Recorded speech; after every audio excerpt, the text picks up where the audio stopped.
इस्लामाबाद की इंसदादी दहशतगर्दी अदालत ने सेनेट में असलहा ले जाने के मुकदमे में BNP मेंगल के रहनुमाओं अख्तर लांगो और शफी मोहम्मद की जमानत मंजूर कर ली।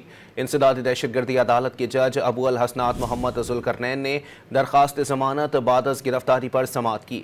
अदालत ने अख्तर लांगो और शफी मोहम्मद की जमानत मंजूर करते हुए 20,000 रुपये के मचलके जमा कराने की हिदायत कर दी।